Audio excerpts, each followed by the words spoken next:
e paz a todos vocês que estão juntamente mais uma vez neste Café Teológico desta manhã. Manhã de sábado, estamos aqui de volta depois de um período que de novo tivemos que nos ausentar aqui do programa, mas estamos aqui pela graça de Deus tendo a oportunidade de estarmos de volta. Você que nos ouve pelo nosso aplicativo, muito bem-vindo, pelo site pensenisso.webradiosite.com, também pelo Deezer, pelo próprio radios.net ou até mesmo pelo site da revista, que é o pensionisteológica.com/rádio. Você também pode nos ouvir por lá.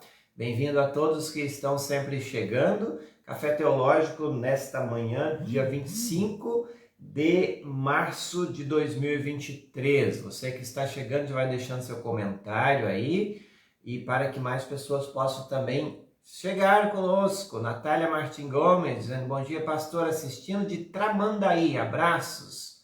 Abraço a você, que alegria. Também a Nara Beatriz, bom dia, Nara, Deus te abençoe.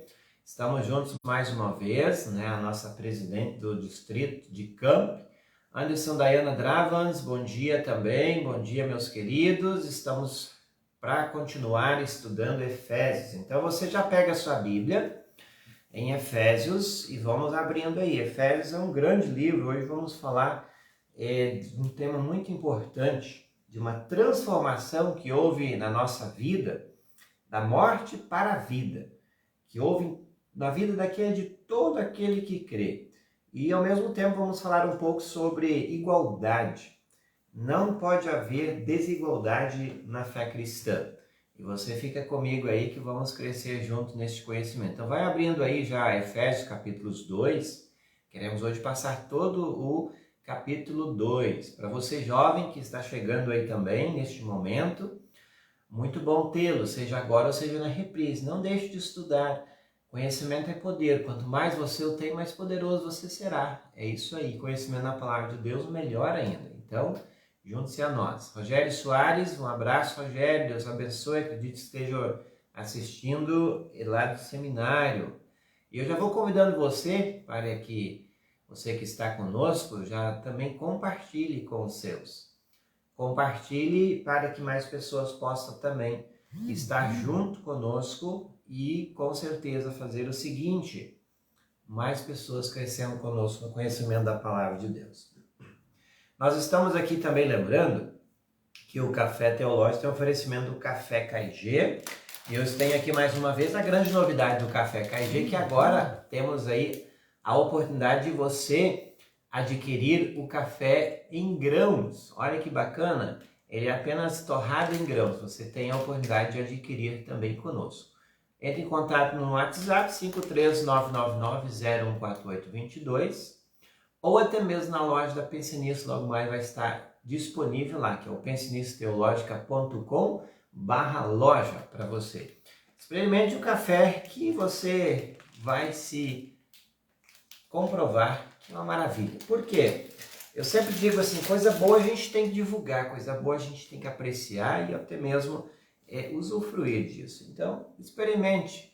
Você não vai deixar eu falando aqui sozinho, você vai comprovar que café Arábicas, um produto artesanal das montanhas do Espírito Santo, vale muito a pena você adquirir.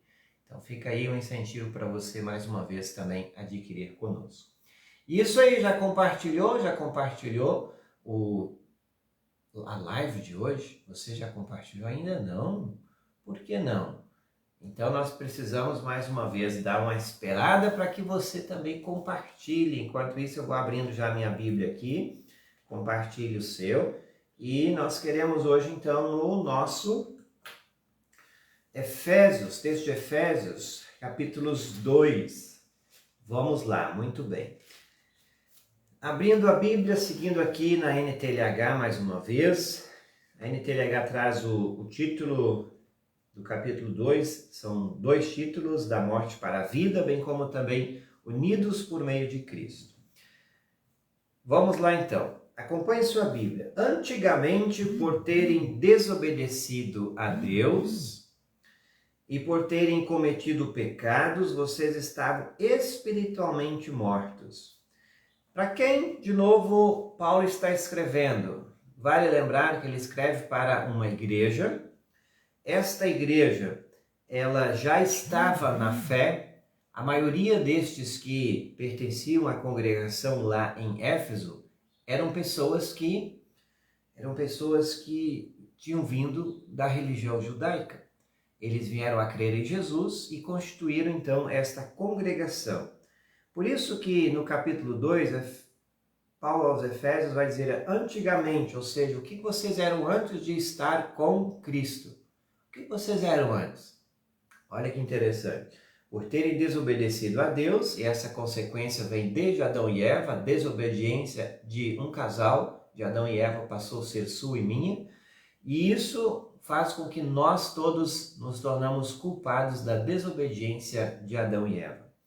Antigamente, por causa disso, somos e temos cometido pecados, diz Paulo. E vocês eram espiritualmente mortos. Por quê? Por causa do pecado que habita em nós, desde a queda de Adão e Eva, faz com que o ser humano, mais uma vez, ele se torne culpado disso, e isso e cria uma inimizade entre Deus e os homens. E ele segue falando esta tão dura lei. Naquele tempo vocês seguiam o mau caminho desse mundo e faziam a vontade daquele que governa os poderes espirituais do espaço, o espírito que agora controla os que desobedecem a Deus. Uma vez que nós herdamos de Adão e Eva, lembre-se, o ser humano ele sempre é inclinado para o mal. Ele sempre tem prazer em fazer as coisas contrárias à vontade de Deus. Por isso que a gente vê tanto a maldade crescendo, as pessoas se desviando, os jovens se pervertendo, porque nós, por natureza, somos inclinados ao mal. E para que isso não aconteça ou que haja uma mudança na vida das pessoas, veja bem, precisa vir alguém de fora, precisa vir Jesus, o seu Santo Espírito, para nos converter, fazer com que nós voltemos para onde? Para Cristo. E a partir de Cristo tenhamos uma nova vida. Por isso que sem Cristo estamos mortos, com Cristo estamos vivos. E aí entra o título que a NTLH traz aqui, da morte para a vida. Sem Cristo estamos mortos, independentemente se você se sinta bem, esteja bem. Se você está sem Cristo, você está morto. É um morto ambulante nesta existência. Um abraço a Juscelda Mota Fuentes, está conosco hoje também, está dando uns pequenos cortes aí. Muito bem, vamos seguir. Provavelmente seja a internet que dê esses pequenos cortes. Vamos ver como é que está a internet por aqui, fazendo a nossa transmissão.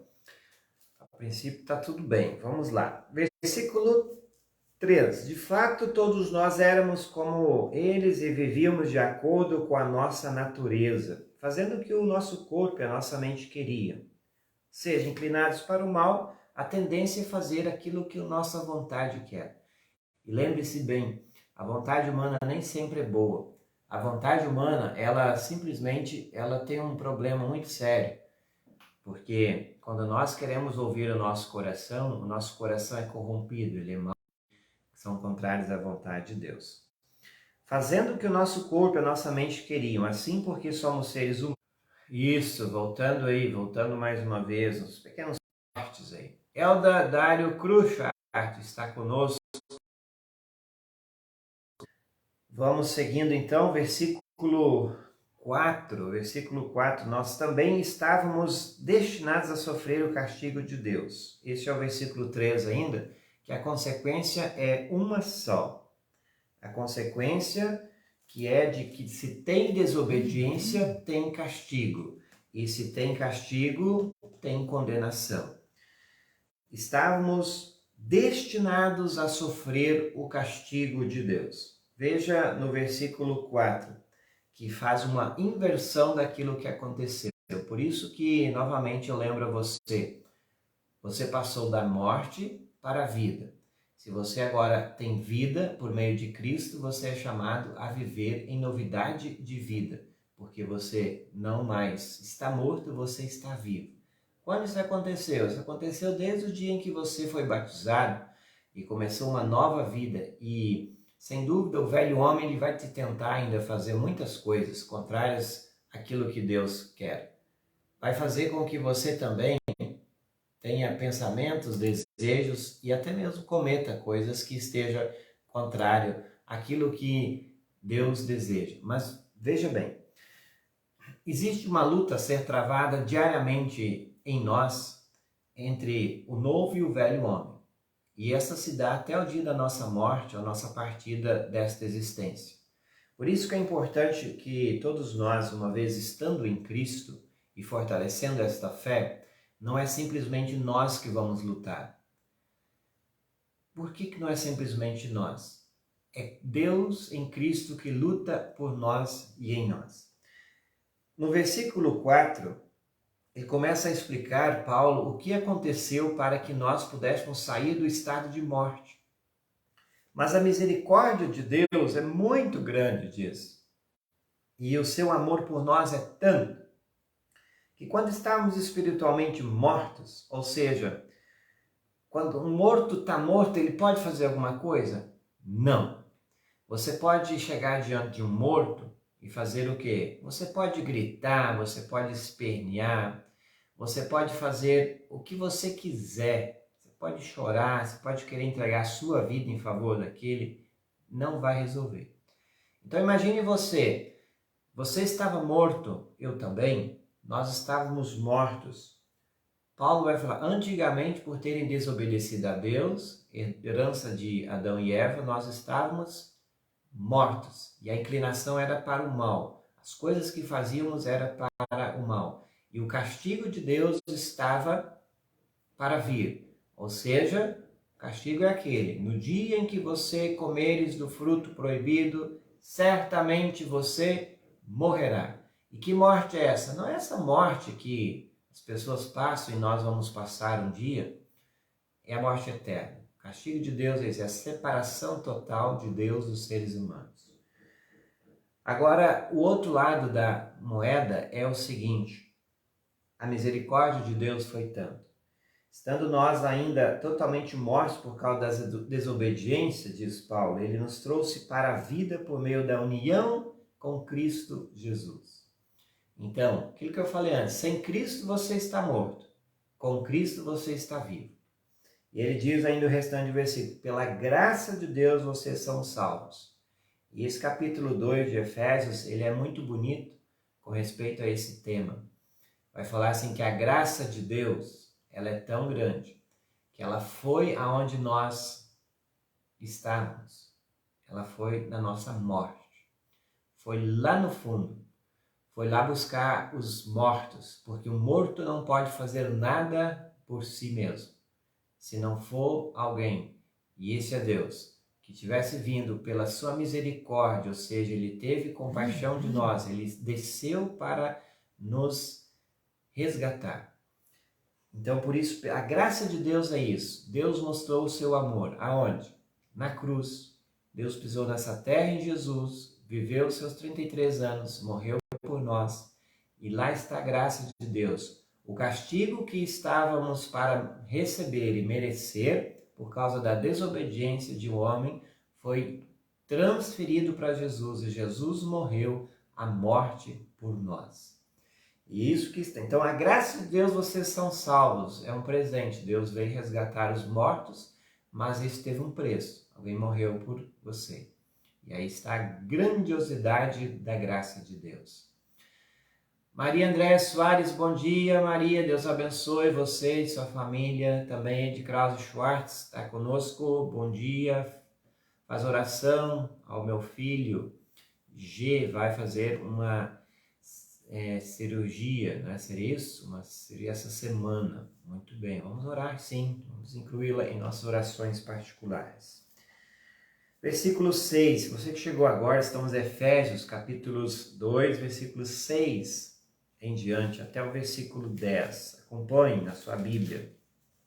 Por estarmos unidos com Cristo Jesus, Deus nos resgatou com Ele para reinarmos com Ele no mundo celestial. O presente que nós recebemos é este, nós temos vida. Eu sempre gosto da lembrança de que Você já é um herdeiro da vida eterna e você já desfruta em partes da vida eterna agora. Olha que bonito isso. Porque quando você já crê em Jesus e no nome dele já é batizado, você já desfruta da vida eterna. E por isso que essa vida tem que ser vivida com abundância, com alegria, com entusiasmo, para que a gente sempre lembre daquilo que nós já somos. Nós somos coparticipantes de Jesus com aquilo que ele conquistou. Reinamos com ele no mundo celestial. Deus fez isso para mostrar em todos os tempos do futuro a imensa grandeza da sua graça, que é a nossa por meio do amor que ele nos mostrou por meio de Cristo Jesus. A imensa grandeza da sua graça. De novo, volta para Cristo. O versículo 8 é um versículo 9, versículo 8 e 9 é um versículo, talvez assim, que você já tenha até memorizado. É um versículo que nós precisamos lembrar mais uma vez. É a bandeira que os luteranos especialmente levantam, defendem e afirmam em cada culto, em cada reunião, em cada momento. Diz lá, pois pela graça de Deus vocês são salvos por meio da fé. Isso não vem de vocês, porque vocês estavam mortos. Lembre-se o que eu falei. Mas é um presente dado por Deus. A salvação não é resultado dos esforços de vocês. Portanto, ninguém pode orgulhar de tê-la. Então, se você hoje congrega e é um cristão fiel, não se orgulhe por isso. Lembre-se, você era um morto. Você não podia fazer nada e nem tinha nada a oferecer. Deus foi lá e te resgatou e você passou a crer. Basta a gente olhar e talvez de uma forma até figurada a gente consegue entender um pouco mais. Quando você era criança, alguém te levou à pia batismal. E quando alguém te levou, especialmente aqueles que foram batizados quando crianças, lembre-se, você não conseguia ir sozinho à pia batismal. Assim como você foi levado, Jesus ele foi até você para te buscar, salvar. Então a graça de Deus ela chega a nós desde o batismo e chega toda vez que nós alimentamos na palavra, quando participamos da Santa Ceia. E sempre lembrando de novo, é de cima para baixo, Deus vindo a nós, pela graça de Deus.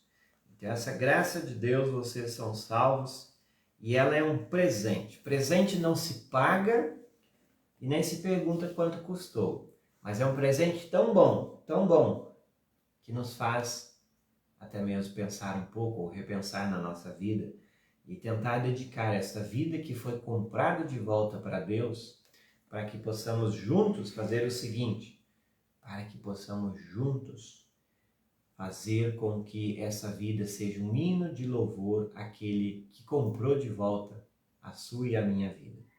Então, por isso ninguém pode orgulhar de tê-la, é um presente. Pois foi Deus quem nos fez o que somos agora. O que somos agora. Não era lá no passado, éramos inimigos de Deus. Agora nós somos amigos de Deus. E muito mais do que amigos, somos filhos de Deus. E em nossa união com Cristo Jesus, Ele nos criou para que fizéssemos as boas obras que Ele já havia preparado para nós. Entenda bem, Jesus salvou a mim e a você, nos coloca no mundo e ainda preparou obras para que nós fizéssemos. Quais são as obras? As obras de amor, de caridade, de serviço, de obediência. Deus já preparou aquilo. Então você não precisa ficar mais preocupado com o que tem que fazer ou deixar de fazer. Deus coloca você em um mundo, coloca você em uma sociedade, coloca você em uma família, para que você faça aquilo que deva ser feito. Mas eu tenho que fazer alguma coisa ainda? Não, faça o que você faz bem feito. Se você é um agricultor, dê o seu melhor naquilo. Se você é um pai, seja um bom pai. Se você é uma mãe, seja uma boa mãe. Se você é um estudante, seja um bom estudante. Se você é um pastor, seja um bom pastor. Por quê? Deus já preparou as coisas, já colocou nós. Nós não criamos nada, nós entramos no mundo e começamos a viver. As obras estão prontas, já basta você fazer elas por si só, em suas vocações, em seus dons e talentos. Então, a graça de Deus é isso. Deus fica feliz quando você faz o que faz bem feito. É isso que está acontecendo. Esse é o hino de louvor que nós possamos prestar a Deus. Por isso que Lutero fala assim, um dia um sapateiro perguntou a Lutero o que ele precisava fazer para agradar a Deus ou ir para o céu. E aí Lutero diz assim, está nos escritos, você faça um bom sapato e venda ele por um preço justo, para que você também seja simplesmente uma pessoa que Deus fica feliz com as suas obras, com as suas atitudes, fazendo o que faz. E o bonito da coisa é isso, nós não precisamos fazer muito mais do que aquilo que já nos foi apresentado. Deus já preparou as boas obras que Ele já havia preparado para nós, para que nós fizéssemos. Então, faça aquilo que você já está fazendo bem feito. Não faça de qualquer jeito. Então, você não entendeu a graça de Deus. Tem gente que faz as coisas assim, como a gente chama, faz nas coxas. Faz mais ou menos, faz quando dá. E se você não entendeu a graça de Deus nos chama a dar o nosso melhor naquilo que nós estamos, onde nós estamos, para que também, não para agradar seres humanos, agradar o patrão, ou pai e mãe, ou namorado, ou esposo, mas faça como se você estivesse servindo a um Deus, que de fato é. Você serve a um Deus que já te colocou no mundo para você fazer o que faz. Muito bem. Estamos no Café Teológico. Quem chegou há pouco, temos aí também a Thelma Seifert, eu já cumprimentei, bom dia para você. Nós temos aí ainda versículo 11 em diante, Efésios capítulos 2, versículos 11. Unidos por meio de Cristo, a NTLH ela faz uma divisão com subtítulo, lembrando sempre esses títulos que a Bíblia traz, não são do texto original, isso foi colocado pelo tradutor para que o texto ficasse mais agradável na leitura e você entendesse também as partes de cada texto. No entanto, é sempre importante lembrar, a carta é uma carta, foi escrito do começo ao fim, de um canto ao outro, sem títulos, sem capítulos, sem versículos, essas coisas foi o tradutor que colocou. Versículo 11. Lembrem que vocês, os não-judeus, eram chamados incircuncidados. Para quem Paulo está escrevendo? Uma congregação que havia judeus, obviamente, e não-judeus. Existia uma inimizade muito grande entre os judeus e os não-judeus. Até mesmo os não-judeus eram considerados um povo inferior, um povo em que não tinham direitos e privilégios dentro da sociedade judaica. Até mesmo no templo havia um local onde os judeus ficavam e o local onde os não-judeus ficavam. Até mesmo existia um muro em que dividia essas duas seções, onde era o lugar dos judeus e onde não era o lugar dos não-judeus. Por quê? Se eles tentassem avançar esse muro, essa passagem, eles seriam considerados de penas de morte até, porque os judeus se consideravam um povo acima dos outros por serem um povo que Deus escolheu, que Deus tirou de um lugar lá do Egito, que constituiu um povo, que salvou esse povo também. No entanto, eles se achavam, eles se orgulhavam disso. E aí Paulo vai mostrar assim, olha, essa salvação, ela não é só para vocês. A salvação é para todos. E por isso que ele vai dizer assim, lembrem-se que vocês, os não-judeus, eram chamados de incircuncidados, porque eles não tinham passado pelo rito da circuncisão. Eram chamados incircuncidados pelos judeus, que chamam a si mesmos de circuncidados para praticar a circuncisão. Lembrem-se do que vocês eram no passado, o que vocês sofreram, os preconceitos, as desigualdades. Paulo traz isso à mente para que as pessoas possam entender que esse povo, eles sofreram muito. E precisava disso? Não precisava, mas o ser humano, ele, às vezes, ele, até mesmo por falta de conhecimento da graça de Deus, ele começa a criar coisas, problemas, picuinhas, divisões, desigualdades, preconceitos, acepção de pessoas, enfim.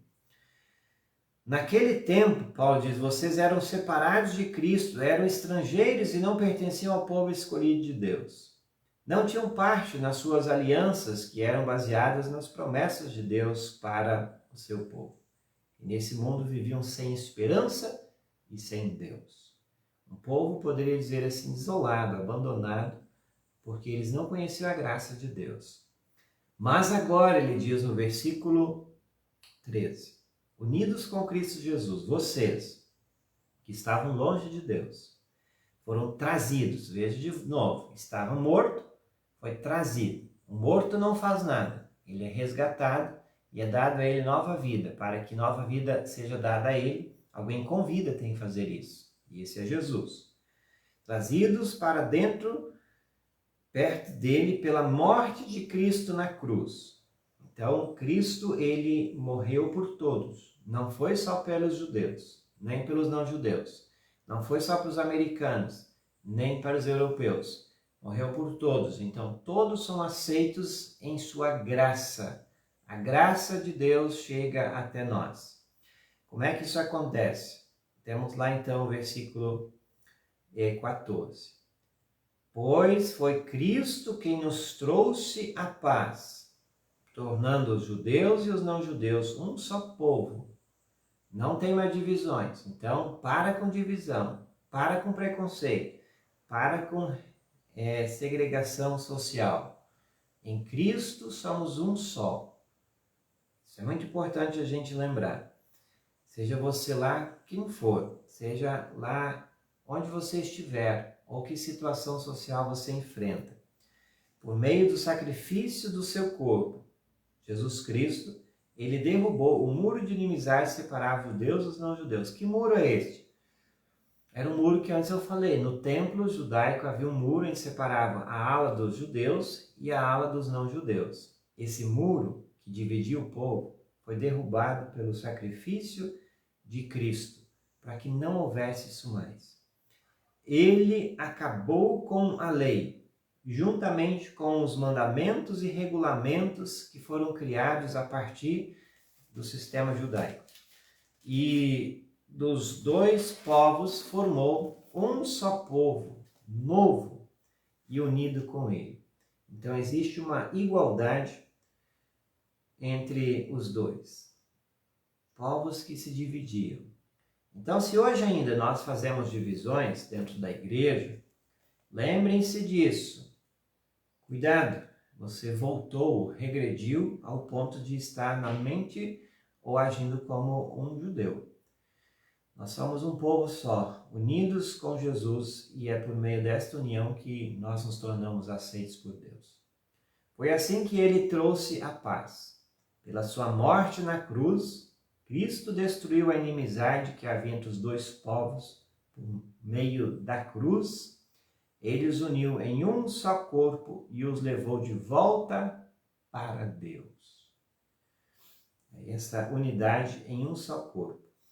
Paulo sempre usa essa linguagem, a figura de linguagem falando de corpo, né? Um corpo é um só. Eu digo, isso aqui é um corpo, não são dois corpos.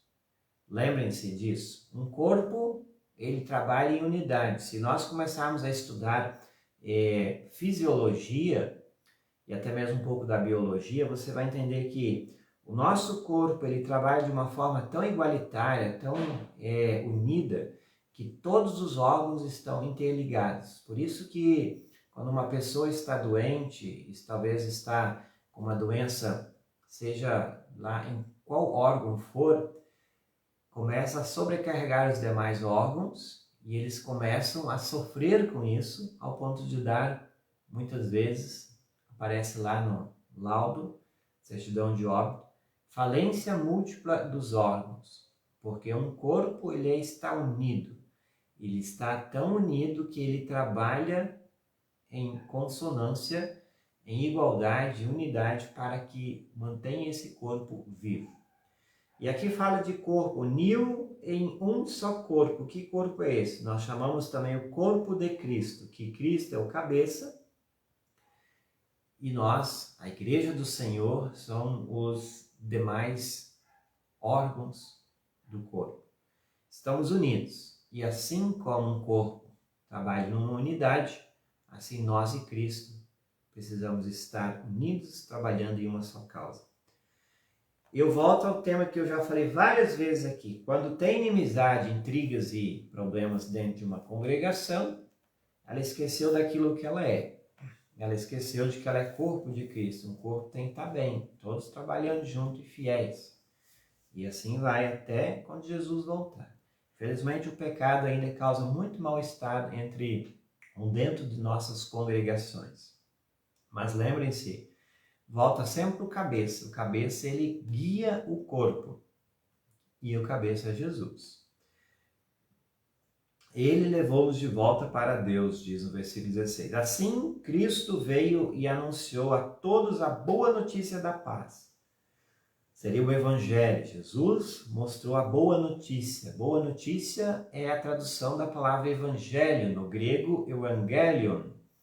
Nós temos aí a tradução da boa notícia, tanto a vocês não-judeus que estavam longe de Deus, como os judeus que estavam perto dele. Então a salvação foi dada aos judeus e não-judeus. Infelizmente, muitos judeus não aceitaram, não quiseram crer em Jesus e perderam a salvação que já foi conquistada. E por meio de Cristo que todos nós, judeus e não-judeus, podemos ir pelo poder de um só Espírito até a presença do Pai. É bonito quando Paulo ele vai sempre mencionar assim, como é que nós vamos a Deus? Por meio de alguém. Nós não conseguimos por nossas próprias capacidades e forças ir sozinhos. Se nós fomos salvos porque estávamos mortos, Jesus pisou na terra e resolveu esse problema.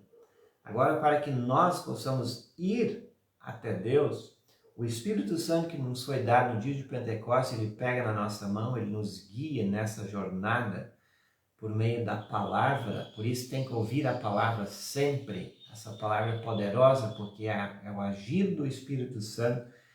E nós podemos ir pelo poder desse Espírito que nos guia pela sua palavra até a presença de Deus, quando nós estivermos com Ele. Portanto, vocês, os não-judeus, não são mais estrangeiros nem visitantes, diz. Vocês são do povo de Deus. Não há separação mais. Agora vocês são cidadãos que pertencem ao povo de Deus. São membros da família dele. Vocês são como um edifício e estão construídos sobre o alicerce que os apóstolos e os profetas colocaram. E a pedra fundamental desse edifício é o próprio Cristo.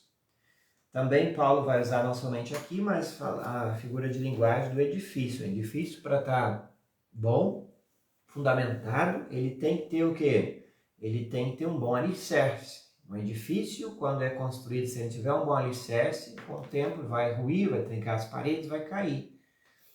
Agora, a igreja, sendo um edifício, diz Paulo, ela está muito bem fundamentada sobre um alicerce que os apóstolos e profetas colocaram. Porque os apóstolos e profetas eles sempre apontavam para Jesus. E lá está a pedra fundamental desse edifício, que é Cristo Jesus. E esta pedra fundamental, ela segura todo o edifício, que é a igreja. Tira ela para ver, vai cair. Vai cair. Então, eu falei antes e repito. Está com problema? Volta para Cristo. Sua igreja está passando problemas? Volta para Cristo. Você primeiro e depois você vai dando testemunho. E as pessoas precisam também lembrar que é Cristo o nosso fundamento. Quando tiramos ele, tem problema. Versículo 21, ele mantém o edifício todo bem firme e faz com que cresça como um templo dedicado ao Senhor. Quando a gente lembra daquilo que nós somos e fazemos como igreja, é importante você lembrar que achou o foco e este não deva ser perdido. Versículo 22. Assim vocês também, unidos com Cristo, estão sendo construídos juntos com os outros para se tornarem uma casa onde Deus vive por meio do seu Espírito. Assim vocês também, unidos com Cristo, estão sendo construídos. O que é uma construção? Uma construção, ela sempre está mexendo em alguma coisa, ou seja, ela é inacabada. Por que nós somos uma construção, está sendo construída? Porque a vida cristã, ela é crescimento. Eu sempre falo isso, até ontem mencionei isso em um estudo. Crescimento na fé, crescimento na graça de Deus. Quando nós estagnamos, pode ser que até a gente comece a se desviar, a se perder nesse caminho. Então, assim vocês, se estão unidos com Cristo, e esse casamento se deu no batismo, estão sendo construídos. Uma construção, ela sempre vai ter coisas a serem feitas, junto com os outros, para se tornarem uma casa onde Deus vive por meio do seu Espírito. O que já sabemos, que o Espírito de Deus vive em nós, e este, vivendo em nós, também nos faz sempre olhar para Cristo e estar sempre sendo enraizados, tema da nossa igreja este ano, e edificados em Cristo. Então isso é importante que você lembre-se também.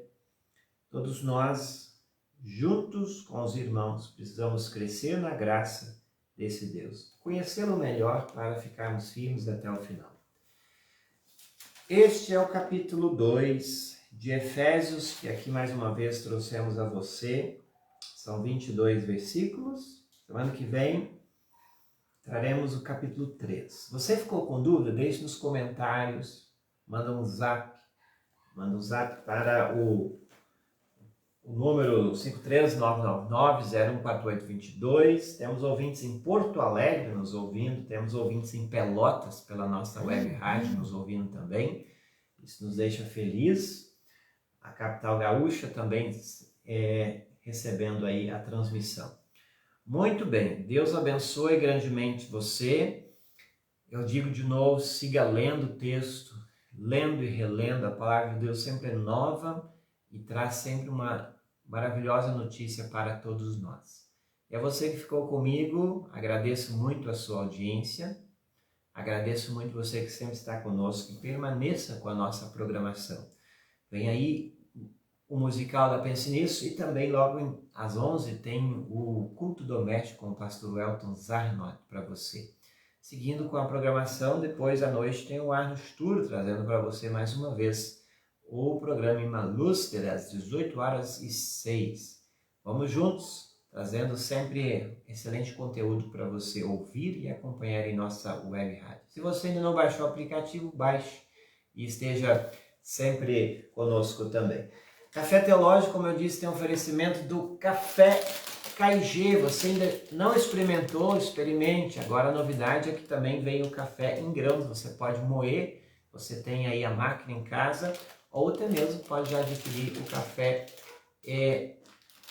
não somente em grãos, mas também o café em pó, e fazer um café especial, um café puro das montanhas capixabas para você.